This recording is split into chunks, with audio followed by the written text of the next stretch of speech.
Sunday ശാലോമിലേക്ക് സ്വാഗതം. ഞാൻ Jose John Mallikassery. രണ്ടാമത്തെ ഹോസ്റ്റേജ് കൈമാറ്റം ശനിയാഴ്ച സംഭവിച്ചു. 4 ഹോസ്റ്റേജസിനെ ഭീകരന്മാർ റിലീസ് ചെയ്തിട്ടുണ്ട്. പകരമായിട്ട് 200 പാലസ്തീൻ തടവുകാരെ ഇസ്രായേലും റിലീസ് ചെയ്തിട്ടുണ്ട്. ഈ 4 ഹോസ്റ്റേജസിനെ റിലീസ് ചെയ്തതുമായി ബന്ധപ്പെട്ട് വലിയൊരു തർക്കം ഉടലെടുത്തിട്ടുണ്ട്. ഈ 4 ഹോസ്റ്റേജസിൻ്റെ കൂടെ റിലീസ് ചെയ്യാം എന്ന് പറഞ്ഞിരുന്ന ആബേൽ യാഹൂദ് എന്ന് പറയുന്ന ഒരു ലേഡി, 29 വയസ്സുള്ള ജർമ്മൻ ഇസ്രായേൽ ഡ്യുവൽ സിറ്റിസൺഷിപ്പുള്ള ഒരു ലേഡിയാണ്. ഇവരുടെ സിവിലിയനാണ്. അപ്പോൾ ഈ ലേഡീനെ റിലീസ് ചെയ്യാമെന്ന് നേരത്തെ സമ്മതിച്ചിരുന്നതാണ്. ഇവരെ ആദ്യത്തെ ലോട്ടിൽ തന്നെ ഇസ്രായേൽ ചോദിച്ചിട്ടുള്ള ഒരു തടവുകാരിയാണിത്. ഒന്നാമത് ഇവർ സിവിലിയനാണ്. സിവിലിയൻസിനെ ആദ്യം മോചിപ്പിക്കണം എന്നുള്ളതാണ് ഇസ്രായേലിൻ്റെ നിലപാടുണ്ടായിരുന്നത്. പക്ഷേ ഭീകരന്മാർ സിവിലിയൻസിന് മുൻപേ പട്ടാളക്കാരെ റിലീസ് ചെയ്യാം എന്നാണ് അവർ പറയുന്നത്. ഇതൊക്കെ വാസ്തവത്തിൽ എത്ര പേര് ജീവനില്ലാതിരിക്കുന്നുണ്ട് എന്നതുമായി ബന്ധപ്പെട്ട വിഷയമാണ്. ഇവരാദ്യം റിലീസ് ചെയ്യാമെന്ന് പറയുന്നത് ഇവരുടെ ജീവനോടുള്ള ആളുകളെയാണ്. അപ്പം ഡെഡ് ബോഡീസ് വന്നു തുടങ്ങുമ്പോഴത്തേക്ക് ഇസ്രായേലിലെ മൂഡ് മാറുന്നവർക്കറിയാം. അപ്പോൾ അതുകൊണ്ട് അവരുടെ ഭീകര സഹോദരങ്ങൾ ഇസ്രായേലിൻ്റെ ജയിലുകളിലുണ്ട്. അപ്പോൾ ആ ഭീകര സഹോദരങ്ങളെ പരമാവധി റിലീസ് എടുക്കാനാണ് അവർ ശ്രമിക്കുന്നത്. ഇതൊരു ഡീലാണ്. രണ്ട് ഭാഗത്തും ബിസിനസ്സാണ്. അപ്പോൾ എങ്ങനെയാണ് പരമാവധി മുതലാക്കാൻ പറ്റുന്ന രണ്ട് കൂട്ടരും നോക്കുന്നത്. അപ്പോൾ ഇവർ ആബേൽ യാഹൂദിനെ റിലീസ് ചെയ്യാത്തതുമായി ബന്ധപ്പെട്ട് ഇസ്രായേൽ വളരെ ശക്തമായി പ്രതികരിച്ചിട്ടുണ്ട്. അപ്പോൾ അതിൻ്റെ ഭാഗമായിട്ട് നോർത്തേൺ ഗാസയിലേക്ക് നോർത്തേൺ ഗാസയിൽ നിന്ന് ആളുകളെ തെക്കൻ ഗാസയിലേക്ക് ഓടിച്ചുവിടുകയാണ് ചെയ്തിട്ടുള്ളത്. അപ്പോൾ തെക്കൻ ഗാസയിൽ നിന്ന് നോർത്തേൺ ഗാസയിലേക്കാണ് ഈ ഗാസ നിവാസികൾ ഒഴുകിക്കൊണ്ടിരിക്കുന്നത്. അപ്പോൾ ഈ നോർത്തേൺ ഗാസയിലേക്ക് ഒരാളെ പോലും ഈ പർട്ടിക്കുലർ തടവുകാരിയെ ലഭിക്കാതെ കടത്തിവിടുകയില്ല എന്നാണ് ഇവർ പറയുന്നത്. അപ്പോൾ ഈ തടവുകാരിക്ക് എന്താ പ്രാധാന്യം എന്ന് ചോദിച്ചാൽ, ആ തടവുകാരിയുടെ ഒരു സഹോദരൻ ഈ ഒക്ടോബർ 7 ആക്രമണത്തിൽ അദ്ദേഹം പട്ടാളക്കാരനായിരുന്നു, അദ്ദേഹം കൊല്ലപ്പെട്ടിട്ടുണ്ട്. 2, ഈ തടവുകാരുടെ പാർട്ട്ണറും ഇപ്പോഴും ഇവരുടെ പിടിയിലുണ്ട്. ഈ ടെററിസ്റ്റുകൾ, ഭീകരവാദികൾ പിടിച്ചുകൊണ്ട് പോയ ആളുകളുടെ കൂട്ടത്തിൽ ഇവരുടെ ലൈഫ് പാർട്ട്ണറുണ്ട്. അപ്പോൾ ഇവർ ബന്ദികളെ ചോദിക്കുന്നത് ആ ബന്ദികൾക്ക് ഏറ്റിട്ടുള്ള പരിക്കിൻ്റെ അല്ലെങ്കിൽ അവർക്ക് ആ കുടുംബത്തിന് ഏറ്റിട്ടുള്ള മൊത്തം പീഡനത്തിൻ്റെ ഒരു ഇവാലുവേഷൻ വെച്ചുകൊണ്ടാണ് ബന്ദികളെ തിരിച്ചു ചോദിക്കുന്നത്. കൂടുതൽ പരിക്ക് പറ്റിയ അല്ലെങ്കിൽ കൂടുതൽ നഷ്ടം പറ്റിയ ഒരു കുടുംബത്തിനാളാണ് എന്ന നിലയ്ക്കാണ് ഇവരെ ആദ്യം ആവശ്യപ്പെട്ടതെന്ന് മനസ്സിലാക്കുന്നു. അപ്പം എന്തായാലും ശരി, ഹമാസ് ഭീകരർ ഇവരെ റിലീസ് ചെയ്യാൻ തയ്യാറായിട്ടില്ല. ഇസ്ലാമിക് ജിഹാദ് എന്ന് പറയുന്ന വേറൊരു ഭീകര സംഘടന, അതും പാലസ്തീനിൽ ഈ ഗാസയിൽ ഓപ്പറേറ്റ് ചെയ്യുന്ന ഒരു സംഘടനയാണ്. ആ സംഘടനയുടെ വക്താക്കൾ ഈജിപ്തിൽ വെച്ച് ഈ ലേഡി ജീവിച്ചിരിക്കുന്നതായി കണ്ടിട്ടുണ്ട് എന്ന് പറഞ്ഞതായിട്ട് റിപ്പോർട്ടുകളുണ്ട്. ബട്ട് മോസ്റ്റ് പ്രോബബ്ലി ഈ ലേഡി ജീവനുണ്ടാവാൻ സാധ്യത കുറവാണ്. അതുകൊണ്ടായിരിക്കണം ഇവർ ഈ ലേഡിയെ കൊടുക്കാതിരുന്നതെന്ന് തോന്നുന്നു. എന്തായാലും ശരി, ഇവരുടെ ട്രൂസ് ഇപ്പോഴൊരു ക്രിട്ടിക്കൽ സ്റ്റേജിൽ നിൽക്കുകയാണ്. ഈ വടക്കൻ ഗാസയിലേക്ക് ഒരൊറ്റെണ്ണം തന്നെ കടത്തിവിടില്ല എന്ന് പറയുകയും ഇസ്രായേൽ സേന വടക്കൻ ഗാസയിലേക്ക് കടക്കാൻ ശ്രമിച്ച ആളുകളുടെ നേരെ വെടിയുതിർക്കുകയും ചെയ്തിട്ടുണ്ട്. അപ്പോൾ സേന പറയുന്നത് ആളുകളുടെ നേരെ വെടിവെച്ചിട്ടുള്ള ആകാശത്തേക്കാണ് വെടിവെച്ചതെന്നാണ്. എങ്കിലും ഒരാൾ മരണപ്പെട്ടതായി ഭീകരപ്രവർത്തകർ പറയുന്നുണ്ട്. ഇസ്രായേൽ സേന അങ്ങേയറ്റം അനോയിഡാണ്. കാരണം അവർ IDF ആണ് ഇത്തരം കാര്യങ്ങൾ ലിസ്റ്റൊക്കെ പ്രിപ്പയർ ചെയ്തിട്ടുള്ളത്. അപ്പോൾ അവർ പ്രിപ്പയർ ചെയ്യുന്ന ലിസ്റ്റിന് വിരുദ്ധമായിട്ട് ഇവർ പ്രവർത്തിക്കുന്നത് ട്രൂസിൻ്റെ വയലേഷൻ ആണെന്ന് IDF പറയുന്നു. ഇവരെ വടക്കൻ ഗാസയിലേക്ക് കടക്കാൻ അനുവദിക്കാത്തത് ട്രൂസിൻ്റെ വയലേഷൻ ആണെന്ന് ഹമാസ് പറയുന്നു. അപ്പോൾ ഈ ട്രൂസ് ഏത് നിമിഷവും പൊളിയാമെന്നുള്ള നിലയിലാണ് ഇപ്പോൾ നിൽക്കുന്നത്. അത് രണ്ടു കൂട്ടരെ സംബന്ധിച്ചും വലിയ വിഷമമുണ്ടാക്കുന്ന കാര്യമാണ്. കാരണം ഇസ്രായേലിനെ സംബന്ധിച്ച് ഇസ്രായേലിൽ നിന്ന് പിടിക്കപ്പെട്ടു കൊണ്ടുപോയ ബന്ദികളെ ഇനി ജീവനില്ലാതെയാണെങ്കിൽ പോലും, ശവശരീരങ്ങളാണെങ്കിൽ പോലും തിരിച്ചു കിട്ടണമെന്ന് ആഗ്രഹിക്കുന്ന നിരവധി കുടുംബങ്ങൾ, അവരുടെ ബന്ധുക്കൾ അവിടെയുണ്ട്. അതിൻ്റെ വലിയ പ്രഷർ അവിടെയുണ്ട്. ഇവിടെ ഹമാസ് ഭീകരരെ സംബന്ധിച്ച് അവരുടെ ഭീകര സഹോദരങ്ങൾ ജയിലിൽ കിടക്കുന്നുണ്ട്.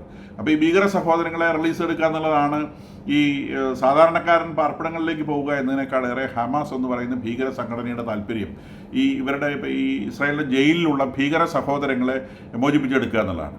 അപ്പോൾ അത് മോചിപ്പിച്ച് കിട്ടാൻ വേണ്ടി അവർ കാത്തിരിക്കുന്നുണ്ട്. പക്ഷേ ഈ ഇസ്രായേലിൻ്റെ റിലീസ് ചെയ്യുന്ന 4 പേരെ വെച്ചാൽ ആ 4 പേരുടെ പേര് ലോകം മുഴുവൻ അറിയുന്നുണ്ട്. നേരെ മറിച്ച് ഹമാസിൻ്റെ പ്രവർത്തകർ അല്ലെങ്കിൽ പലസ്തീൻ തടവുകാർ ഇസ്രായേലിൻ്റെ ജയിലിൽ നിന്ന് മോചിപ്പിക്കുന്ന പേര് പോലുമില്ല. അപ്പോൾ അതിനുള്ള വ്യത്യാസം നമുക്ക് മനസ്സിലാവും. They have no address.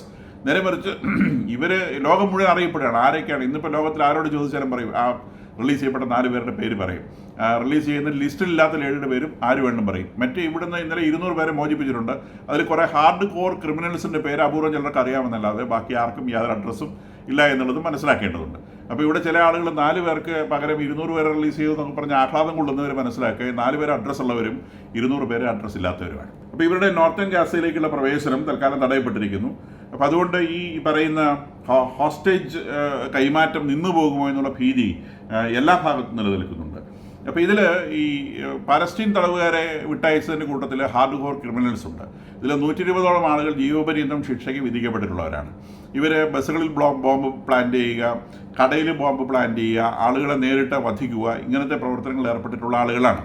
അപ്പം ഇത്തരം ആളുകളെ റിലീസ് ചെയ്യുമ്പോൾ അതിൽ 70 പേരെ ഇപ്പോൾ ഇന്നലെ കെയ്റോയിലാണ് ഡിപ്പോർട്ട് ചെയ്തിട്ടുള്ളത്. ജയിലിൽ നിന്ന് നേരെ പൊക്കിക്കൊണ്ട കെയ്റോയിൽ തട്ടുകയാണ് ചെയ്തിട്ടുള്ളത്. അവർക്ക് പാലസ്റ്റീനിലോ ഇസ്രായേലിലോ പ്രവേശിക്കാനോ അതില്ല. അങ്ങനെ കണ്ടിട്ടുണ്ടെങ്കിൽ അപ്പം ഷൂട്ട് ചെയ്യും, വെടിവെച്ച് കൊല്ലും എന്നുള്ള കരാറിലാണ് ഇവരെ റിലീസ് ചെയ്തിട്ടുള്ളത്. അതായത് അവരെ നാട് കടത്തിയിരിക്കുകയാണ്. അവർക്ക് ഇസ്രായേലിലോ പാലസ്റ്റീനിലോ പ്രവേശിക്കാനാവില്ല. അവർക്ക് ഈജിപ്തിൽ ഇപ്പോൾ കൊണ്ടുപോയിട്ടുണ്ട്. ലോകത്തിൽ വേറെ എവിടെ വേണമെങ്കിലും അവർക്ക് അലഞ്ഞു നടക്കാം എന്നുള്ളൊരു കണ്ടീഷനിലാണ് അവരെ വിട്ടിട്ടുള്ളത്.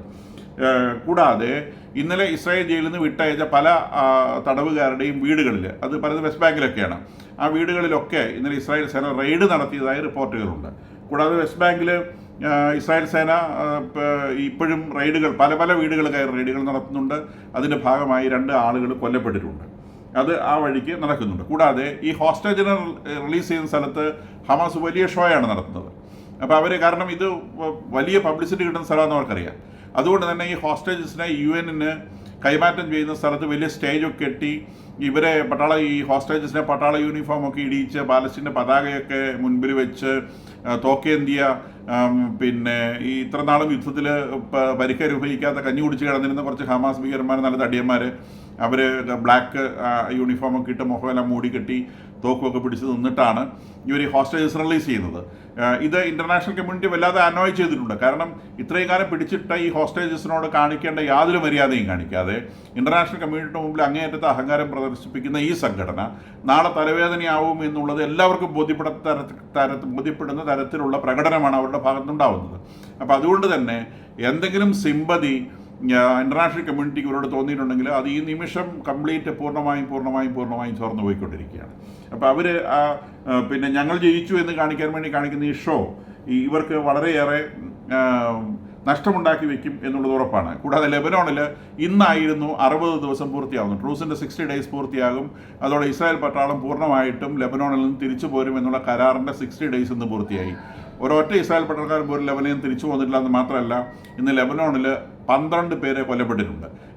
പിന്നെ എക്സ്ചേഞ്ച് ഓഫ് ഷൂട്ടിംഗ് വഴി 12 പേര് കൊല്ലപ്പെട്ടിട്ടുണ്ട്. ഇപ്പോൾ ലെബനോൺ ഫോഴ്സിന് ആ ഏരിയ ഏറ്റെടുക്കാൻ കഴിഞ്ഞിട്ടില്ല. ഹിസ്ബുള്ള ഭീകരർ അവിടുന്ന് ഒഴിഞ്ഞു പോയതായി ഞങ്ങൾക്ക് ബോധ്യമില്ല എന്നാണ് ഇസ്രായേൽ സേന പറയുന്നത്. എന്തായാലും ട്രൂസ്, വെടിനിർത്തൽ എന്നുള്ളത് അവിടെ നിൽക്കുന്നുണ്ട്. ഇസ്രായേൽ സേനയെ ആക്രമിക്കാൻ ശ്രമിച്ച ആളുകളാണ് ഈ പറയുന്ന 12 പേര് കൊല്ലപ്പെട്ടത്. അത് ട്രൂസിന് അഗൈൻസ്റ്റ് ആയിട്ടുള്ള ഒരു സംഗതിയല്ല. അതിനിടയിലൂടെ ട്രംപ് വളരെ പ്രധാനപ്പെട്ട ഒരു പ്രഖ്യാപനം നടത്തിയിട്ടുള്ളത്. ഗാർഡിയൻ എന്ന് പറയുന്ന ന്യൂസ് പേപ്പറാണ് ഇത് റിപ്പോർട്ട് ചെയ്തിട്ടുള്ളത്. We just clean out the territory എന്നാണ് ഗാസയെക്കുറിച്ച് അദ്ദേഹം പറഞ്ഞത്. ഗാസ ഞങ്ങൾ തൂത്ത് തുടച്ച് വൃത്തിയാക്കും എന്ന് പറഞ്ഞാൽ പാലസ്തീനികൾ അവിടെ ഇനി താമസിക്കേണ്ട എന്നാണ് അദ്ദേഹം പറയുന്നത്. പിന്നെ പാലസ്തീനികൾ ജോർദാനിലും ഈജിപ്തിലും ഒക്കെ ആയിട്ട് ഇനി താമസിക്കേണ്ട, അറബ് രാജ്യങ്ങളിൽ താമസിക്കേണ്ട ജനറലായിട്ടുള്ള ഒരു പ്രയോഗമാണ് അദ്ദേഹം നടത്തിയത്. അതിൽ കൂടെ അദ്ദേഹം പറയുന്നത്, അദ്ദേഹം ജോർദാനിയൻ കിങ് ആയിട്ടുള്ള അബ്ദുള്ളയോട് സംസാരിച്ചു. അവിടെ ഇപ്പോൾ ഓൾറെഡി 24 ലക്ഷം പാലസ്തീനികൾ ഈ 1948 ശേഷം ജോർദാനിലേക്ക് കയറിയവർ ജോർദാനിൽ താമസിക്കുന്നുണ്ട്. അപ്പം ഈ യുദ്ധത്തിൻ്റെ ഭാഗമായി കുറേ പേരോട് പ്രവേശിച്ചിട്ടുണ്ട്. അപ്പോൾ ഇദ്ദേഹം പറയുന്നത് കുറേ അധികം പാലസ്തീനികളെ കൂടി അക്കോമഡേറ്റ് ചെയ്യാൻ ജോർദാൻ തയ്യാറാവണം. അതിനാവശ്യമായ കൺസ്ട്രക്ഷൻസ് മുഴുവൻ ചെയ്തു കൊടുക്കാൻ അമേരിക്ക തയ്യാറാണ്. അപ്പം അവർക്ക് താമസിക്കാനുള്ള താമസ സൗകര്യങ്ങളെല്ലാം ഇവർ ഉണ്ടാക്കി കൊടുക്കും. ഈ ഗാസ എന്ന് പറയുന്ന രീതിയിൽ താമസയോഗ്യമല്ല, അത് മുഴുവൻ നശിച്ചു കിടക്കുകയാണ്. അത് ക്ലീൻ ആക്കണമെന്ന് എത്രയോ വർഷങ്ങളെടുക്കും. അപ്പോൾ ആ ക്ലീൻ ആക്കുന്ന കാലഘട്ടത്തിൽ ഇവരിവിടുന്ന് ഒഴിഞ്ഞു പോയിട്ട് അവിടെ ജോർദാനിൽ താമസിക്കട്ടെ, എന്നിട്ട് അവർക്ക് ജോർദാൻ ഇഷ്ടപ്പെടണം, അവരവിടെ നിന്നോട്ടെ. അപ്പോൾ അതിന് വേണ്ട കൺസ്ട്രക്ഷൻ കാര്യങ്ങളൊക്കെ ചെയ്തു കൊടുക്കാമെന്നുള്ളതാണ് ട്രംപ് കിങ് അബ്ദുള്ളയുമായിട്ട് സംസാരിച്ചതായിട്ട് പറയുന്നത്. അപ്പം അതിൻ്റെ മറുപടി എന്താണ് രാജാവ് പറഞ്ഞത് എന്നതിനെ സംബന്ധിച്ച്, ജോർദാൻ രാജാവ് പറഞ്ഞതിനെ സംബന്ധിച്ച് ട്രംപ് ഒന്നും പറഞ്ഞില്ല. ഇത് പത്രസമ്മേളനത്തിൽ അദ്ദേഹം പ്രഖ്യാപിച്ച കാര്യമാണ്. കൂടാതെ അദ്ദേഹം പറയുന്നത് പിന്നെ അറബ് നാഷൻ സ്വീകരിക്കണം. അപ്പോൾ അതിൻ്റെ ഭാഗമായിട്ട് അദ്ദേഹം ഈജിപ്ഷ്യൻ പ്രസിഡൻറ്റുമായിട്ട് സംസാരിച്ചിട്ടുണ്ട്. Egyptian president Abdel Fattah al Sisi എന്ന് പറയുന്ന ആളുമായിട്ട് ഈ വിഷയം സംസാരിച്ചിട്ടുണ്ട്. അപ്പോൾ അൽ സിസി നേരത്തെ പറഞ്ഞത് ഒരു പാലസ്തീനിയെ പോലും ഞങ്ങൾ സ്വീകരിക്കില്ല എന്നാണ്. അത് കൂടാതെ അദ്ദേഹം നേരത്തെ പറഞ്ഞിട്ടുള്ളത് അവർ പിന്നെ ഈ ഗാസായും സീനായും തമ്മിലുള്ള വേർതിരിക്കുന്ന പ്രദേശത്ത് വലിയ മതിലുകളൊക്കെ കെട്ടി ഒരു പിന്നെ പാലസ്തീനി പോലും അങ്ങോട്ട് പ്രവേശിക്കാതിരിക്കാനുള്ള മതിലൊക്കെ അവർ കെട്ടിയിട്ടുണ്ട്. പക്ഷെ അതുകൊണ്ടൊന്നും കാര്യമില്ല. ഭൂമിക്കടി കൂടെ തുറന്നിട്ട് ഹമാസ് അങ്ങോട്ട് കയറിയിട്ടുണ്ട്. അങ്ങനെ ഭൂമിക്കടി കൂടെ തുറന്ന് ഈജിപ്തിലേക്ക് കയറിയ സ്ഥലത്താണ് ഈ ബന്ദികളെ ഒളിപ്പിച്ചിരുന്നത് എന്നാണ് പറയപ്പെടുന്നത്. അപ്പം ഇവർ അൽ സിസി അവിടെ കൊണ്ടുപോയിട്ട് മതിൽ കെട്ടിയതുകൊണ്ടൊന്നും വിശേഷമൊന്നുമില്ല. ഹമാസ് അവിടെ തുറന്ന് കയറും എന്ന് മാത്രമല്ല, ആ പ്രദേശം സീനായി ഒരു പരിധിവരെ അവിടുത്തെ ഇസ്ലാമിക് ബ്രദർഹുഡ് എന്ന് പറയുന്ന ഒരു ഭീകര സംഘടനകളൊക്കെ മദറായിട്ടുള്ളൊരു ഭീകര സംഘടനയുണ്ട്. അവരുടെ നിയന്ത്രണത്തിലാണ് ഈ സീനായി പ്രദേശം കൂടുതലായിട്ടുള്ളത്. അപ്പോൾ അവിടെ ഒരു പാലസ്തീനിയാണോ വന്നു പോകുന്നത്, വേറെ ആരെങ്കിലും വന്നു പോകുന്നത് ഉറപ്പിക്കാനുള്ള ഒരു ശേഷിയൊന്നും തൽക്കാലം ഈജിപ്ഷ്യൻ ഗവൺമെൻറ്റിനില്ല. കാരണം ഒരു വീക്ക് ഗവൺമെൻറ്റാണ്. ബട്ട് സ്റ്റിൽ അവർ നേരത്തെ പറഞ്ഞിട്ടുള്ളത് ഇവിടെ പാലസ്തീനെ സ്വീകരിക്കില്ല എന്നാണ്. ഇപ്പോൾ ട്രംപ് പറയുന്നത് അവരോട് ചോദിക്കും കുറേ പാലസ്തീനികളെ സ്വീകരിക്കാൻ തയ്യാറുണ്ടോ. അപ്പോൾ ആ സീനായി പ്രദേശം ഇസ്രായേൽ സമ്മതിക്കാൻ സാധ്യതയില്ല. കാരണം സീനായി ഇസ്രായേലിനോട് ചേർക്കണമെന്ന് ഇസ്രായേൽ ആഗ്രഹിക്കുന്നൊരു പ്രദേശമാണ്. അപ്പം ആ ഈജിപ്തിൻ്റെ ഏതെങ്കിലും ഒരു ഭാഗത്ത് ട്രംപ് പറയുന്നത് ഒരു ഭാഗത്ത് ഒന്നിച്ചു വരെ താമസിക്കാൻ അനുവദിക്കാൻ പാടില്ല. കാരണം ഇവർ മഹാകുഴപ്പക്കാരാണ്, എവിടെ ചെന്നാലും പ്രശ്നം ഉണ്ടാക്കുന്ന ആളുകളാണ്. അപ്പോൾ അതുകൊണ്ട് രാജ്യത്ത് ചെതറി ജീവിക്കാൻ അനുവദിക്കുക. അപ്പം ആ രാജ്യത്ത് ചെതറി ഇവർക്ക് സെറ്റിൽമെൻറ്റ്സ് ഉണ്ടാക്കി കൊടുക്കാം, ബിൽഡിങ്സ് പണിത് കൊടുക്കാം, അവിടെ താമസിക്കണം എന്നുള്ളതാണ്. അപ്പം ഞാൻ നേരത്തെ സൂചിപ്പിച്ചു, ഇവർ യമനിൽ നിന്നും ഈജിപ്തിൽ നിന്നും ഒക്കെ വന്ന ആളുകളാണ്. ഈ പറയുന്ന ഈ പാലസ്തീനിലുള്ള ആളുകൾ അവിടെ നിന്നൊക്കെ വന്ന ആളുകൾ തന്നെയാണ്. നോർത്ത് ആഫ്രിക്കൻ അറബ് കൺട്രീസിൽ നിന്നൊക്കെ വന്ന ആളുകൾ തന്നെയാണ്. അപ്പോൾ ഇവിടെ ഈ ട്രംപ് ഉദ്ദേശിക്കുന്ന അറബ് കൺട്രീസ് എന്തായാലും സൗദി അറേബ്യ പെടില്ല എന്നുള്ള ഉറപ്പാണ്, യുണൈറ്റഡ് അറബ് എമിറേറ്റ്സ് പെടില്ല എന്നുള്ള ഉറപ്പാണ്. അപ്പോൾ ഖത്തർ അവിടെ കിടന്ന് ബഹളം കൂട്ടുന്നുണ്ട്. ഞങ്ങളോട് ഇത്തരം കാര്യം പറഞ്ഞു കഴിഞ്ഞാൽ അത് റെഡ് ലൈനാണ് എന്നവർ പറയുന്നുണ്ട്. അവരോട് പറയരുതെന്ന് പറഞ്ഞിട്ടില്ല, കാരണം ഇപ്പോൾ ട്രംപിനോട് നോ പറയാൻ ശേഷിയുള്ള ആരും അറബ് കൺട്രീസിലില്ല. ഇറാൻ ആയിരുന്നു ആകെ എന്തെങ്കിലുമൊക്കെ പറയാൻ ശേഷം അതിന് നടുപൊടിച്ച് ഇട്ടിട്ടുണ്ട്. ഇനി ഇവരോട് ആരോടും പോയിട്ട് ട്രംപ് കണ്ണുരുട്ടിക്കൊണ്ട് ചോദിച്ചു കഴിഞ്ഞാൽ ആർക്കും ഇവരോട് നോ പറയാൻ പറ്റില്ല. ഹമാസിന് നോ പറയാൻ പറ്റും, കാരണം ഹമാസിന് ഇതിലൊന്നും നഷ്ടപ്പെടാനില്ല, ഒന്നുമില്ലാത്തവന് എന്തും പറയാം. പക്ഷേ ഇവർക്കൊക്കെ ഇവരുടെ രാജ്യമുണ്ട്, ഈ രാജ്യം പ്രൊട്ടക്ട് ചെയ്യേണ്ട ആവശ്യമുണ്ട്. അപ്പോൾ ട്രംപിനോട് നിവർന്ന് നിന്നുകൊണ്ട് നോ പറയാമെന്ന് ഇവരെ കൊണ്ട് ആരെക്കൊണ്ടും പറ്റത്തില്ല.